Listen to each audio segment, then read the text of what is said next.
kwenye red carpet kwanza. Twende kwenye red carpet.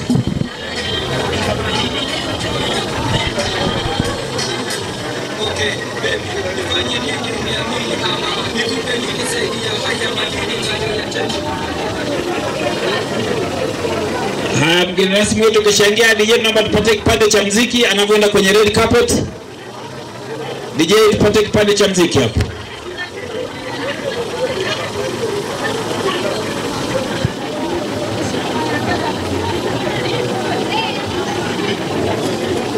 Chacho swali mwalimu matatu. Sawa kabisa. Uko poa kabisa. Alafu DJ tutapata kipande cha. Karibu kwenye sherehe yetu.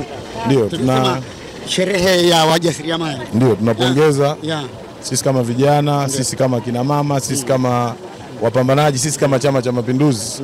Tunapongeza sana jitihada za kina mama. Kama unavyotambua kwamba huu ni mwaka wa 30 toka maadhimisho ya siku ya wanawake duniani. Lakini kwa Tanzania ni mwaka wa 5. Kwa hiyo tunagundua kwamba mambo haya yanayofanywa na wanawake ni mabadiliko makubwa, lakini vile vile tumegundua kwamba uongozi au wanawake wakiwezeshwa wanaweza, lakini sasa hivi wanajiwezesha wenyewe. Zamani tulikuwa tukiamini kwamba wanawake wakiwezeshwa wanaweza, lakini sasa hivi wanajiwezesha wenyewe. Kwa hiyo tupongeze sana jitihada za wanawake zote zinazofanyika na tuwatie moyo mabinti na wanawake wengine kwa kazi hizi kubwa wanazozifanya, kwa kuamini ipo siku wataweza kufanya kitu kama hiki. Sisi Wewe ni mgeni rasmi ambaye umechaguliwa kupata nafasi hii ya kwa eneo hili, lakini pia ni kwa mara ya kwanza shughuli kama hii inafanyika kwa mkoa wa Njombe. Binafsi wewe unajisikia aje? Of course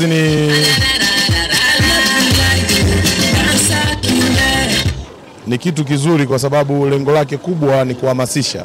Anachokifanya dada yetu na mama yetu ni kuhamasisha watu wengine. Tunajua mwanzo wake ametoka wapi, mapambano yake ya maisha ni makubwa. Kwa alichokifanya sisi kama Chama cha Mapinduzi tunakipongeza sana, kwa sababu amefanya jambo la kimapinduzi, lakini kuendelea kuwatia moyo kina mama na vijana wengine wanaoendelea na kupambana na maisha kwamba mafanikio yapo ukifanya kazi kwa bidii.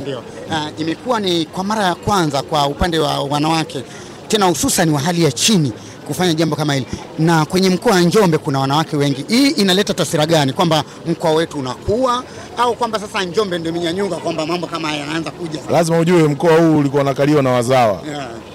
Tulikuwa tunaishi kizawazawa. Lakini sasa hivi umeshakuwa mkoa mkubwa. Tunapokea wageni wa kila aina na tunashirikiana nao. Ndio maana dada yetu anaitwa Mama Mngoni. Umenielewa?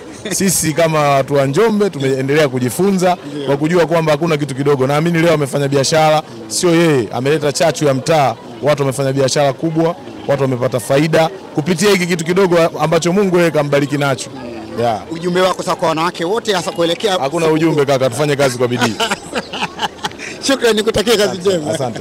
Asante mtazamaji wa City TV, huyo ndio mheshimiwa mgeni rasmi ambaye amekuja kwenye shughuli yetu leo, na hivi anaenda kuketi katika nafasi yake tayari kwa kuanza shughuli yetu. Lakini kumbuka matangazo haya yanaruka moja kwa moja kupitia City TV. Endelea kuwa nasi, karibu katika Mama Mngoni Day. Asante sana.